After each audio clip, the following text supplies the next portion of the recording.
afternoon, everyone. Today we are excited to show our 2021 Grand Design Reflection 278 BH. This is our first fifth wheel that we've ever owned. My wife and I are kind of excited to go through and show you guys everything that we like and things that we don't like. So hopefully you can take this video and use it to your advantage and help you buy your next fifth wheel. Okay, starting off with the pin box. With the 150 series Reflections come with these turning point pin boxes, and I have a short box F250. And what is nice about these is there's two bolts that you can pull out of here, and you can install what they call a wedge. And what that allows is it moves your pivot point from the kingpin back to whatever part of this fifth wheel hitch that they call this. But what happens is it moves back here rather than up here on the kingpin. I'll show it to you again. And that goes both ways. So if you have a short bed pickup truck, you don't have to worry about hitting the back side of your cab with the front side of your camper.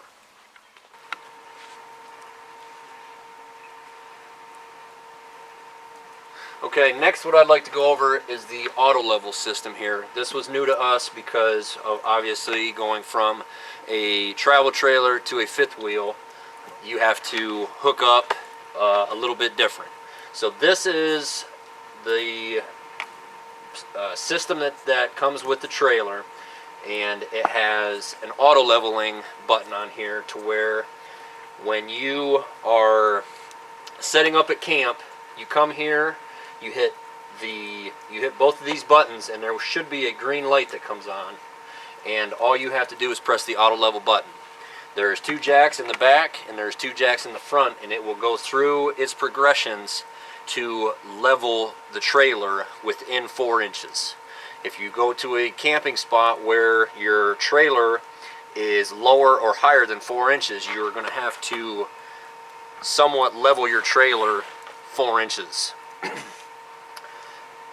Once the system is all done, it will go back to a green light and your camper will be level. Then you can go ahead and open your slides and proceed with your rigging.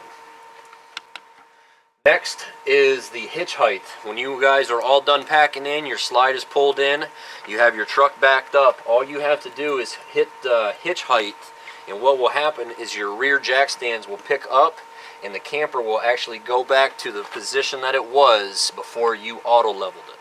All you have to do is hit that button here and you're ready to go. Okay, next is our front compartment. We'll open this up here. This compartment it's really big.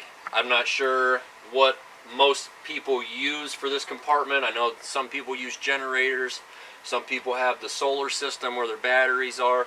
Some people put firewood in here, could put kids' bikes, what have you. This one here comes with a light in here. I believe it has all the electrical for solar. You just have to buy the package, get the batteries, get the wiring harnesses, and I believe it's all plug and play. So hopefully when this spring, when we get to going, we can find a good purpose for firewood or camping chairs or wheel chocks or whatever it may be, but we just haven't found a good purpose for it just yet. Okay, going on to the rear of the trailer is our outdoor kitchen space. One thing that my wife and I were very adamant on is we didn't want the great big outdoor kitchen. There's a lot of unused space. It takes away from the interior as far as the floor plan with the bunks. This here just has our real small, I'm not sure what cubic inch refrigerator, but it does come with a small freezer to where you can keep drinks, a little bit of food out here to where you're not having to run in and out of the camper. Also here there is it's a gas stovetop with 2 burners on it. If you wanted to reheat breakfast or reheat some burgers for lunch, you'll be able to do that with the convenience of doing it outside. There's, see, there's a light here. As far as nighttime use goes, you can fit a lot of things. You can put a coffee maker in here. Some people put ice machines in here, or you could just keep, you know, frisbees or extra things that you needed to store. Okay, moving on to the back of the camper is this rear compartment, and this was one of the very this was a good addition to this coach, because a lot of the other models don't have this room. As you can see, we have all of our outdoor rugs, our chairs, and it'll fit everything in here. Everything that took up the majority of the space in our last travel trailer, we can fit in this compartment. There is so much room, and there's so much room for more. We're trying to minimalize the things that we take camping. We don't like setting up, and we sure as heck don't like tearing down. So for the 4 of us, we take 4 chairs, we'll take a paddle board, we have 2 rugs for out front, but that's really about it. And with this storage here, it really makes life easy. Okay, before we go into the camper, we would just want to go over our awning. I believe this is either a 20 or a 22-foot awning. It is all automated. There's no more hand cranking. There's no more pinch fingers, or it's all done from a button. Okay, one thing that we were very happy with is that the awning covers the majority of the coach. It covers the entire back part of our outdoor kitchen. A lot of campers, they cut it off to where they have this great big door, and that's your overhang. With this one here, it'll cover up everything as far as if it's raining out, and we can still cook and utilize the outdoor kitchen. One of the biggest flaws that we have found with this camper is that where they use the space to our convenience, they lacked on this side. If you open up the door with the awning all the way in, there's no harm, no foul. But if the awning is retracted, you have to keep your door at a little bit of an angle. You can't open the door all the way up. Hopefully Grand Designs will take that and use that information for their next line of campers to correct that. But that is one of the major flaws that we have found with this camper.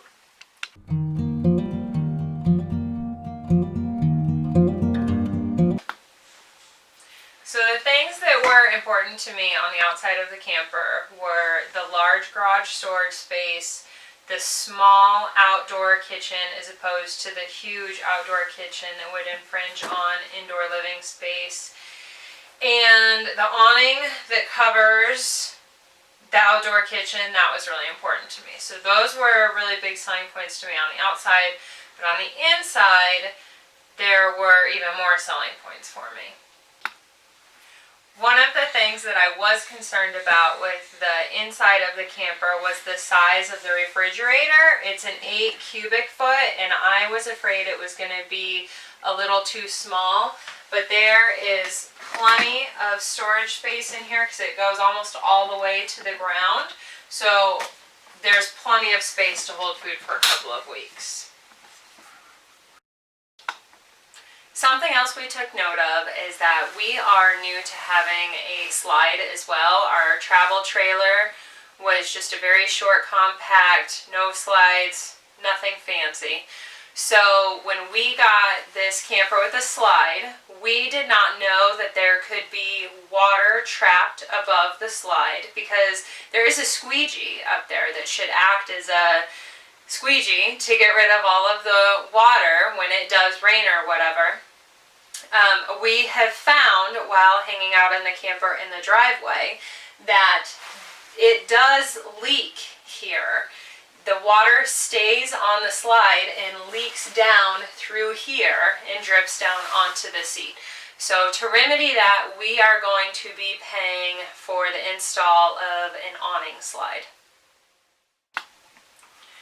Another important thing for me with the inside of the camper was that the bunks were actually able to grow with our children. We have 2 kids, but they are very tall They're only 10 and 5, so they're just going to get larger. There's no slowing down anytime soon.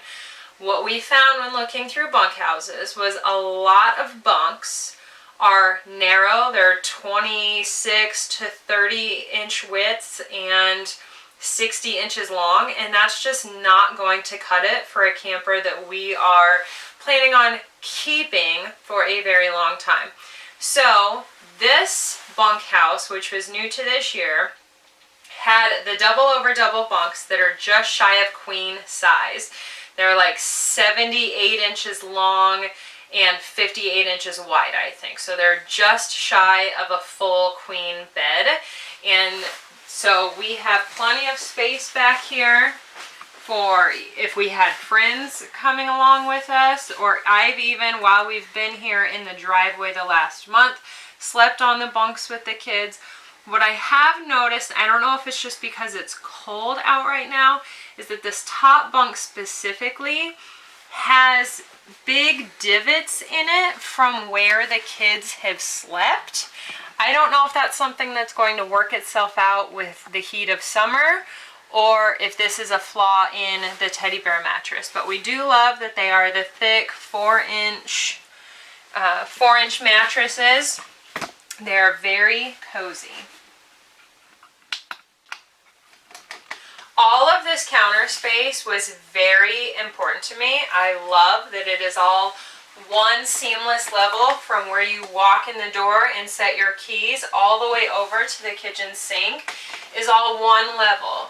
When searching through the hundreds of camper options, I found that so many camper manufacturers make a chunk and then they raise it up an inch, and then they make a chunk and then they raise it up an inch. It doesn't make any sense. It's hard to set stuff down. This is the way to go.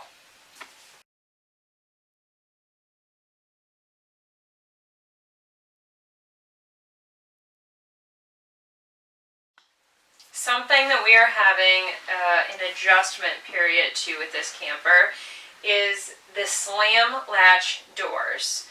This is obnoxious. How hard you actually have to slam the doors to get them to close.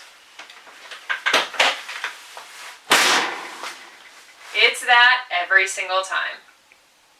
If you're trying to be gentle about the slam latch doors, this is what happens. Okay, so I got it closed on the second try there, but what I found is that if you gently close it like this, if you come back an hour later, it'll actually be open. It doesn't fully seal or something. It will pop back open. This bedroom is very well thought out. We're very happy with it. It has these beautiful lighting sconces on each side of the bed. And there are USB charging ports up top where there's also a shelf to charge your phone at night. There's a giant wardrobe in here with plenty of storage, and there's also all this storage overhead, and there's storage here next to the bed. This is a lot of storage, and this big window over here is a real selling point. It's beautiful. I have watched a lot of Grand Design videos and a lot of tour videos, and a lot of them claim that Grand Design does not have heat vents in the floor, which we thought was excellent. And then we got our camper and realized there's actually a heat vent in the floor. And this might actually be sort of a design flaw, because if you notice, this heat vent is right here, and it blows so hot out of there that it has curled the finish, the fake finish off of our door here. So here, this is the track for the door. Here's the heat vent that is in the floor, and this heat vent blows so hot, it has pulled the finish off of this door. This heat vent, we're having a little bit of an issue with the heat vents in this camper. We'll take you into the bathroom next and show you that there's a heat vent in the floor that's not even attached to ductwork. We actually found that out before we even left the dealership to bring it home.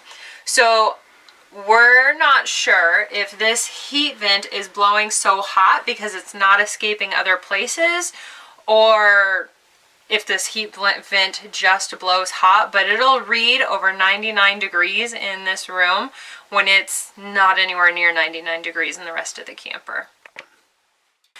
This heat vent that is behind the toilet, from what we understand, isn't even actually supposed to be behind the toilet, but rather about 6 inches closer to the shower. So the heat vent, where it is placed now, there's absolutely nothing happening with it, but right underneath my feet, which would go right to the vent in the bedroom, is very warm. So the heat is not escaping this vent. So that is a warranty issue that we are going to have fixed.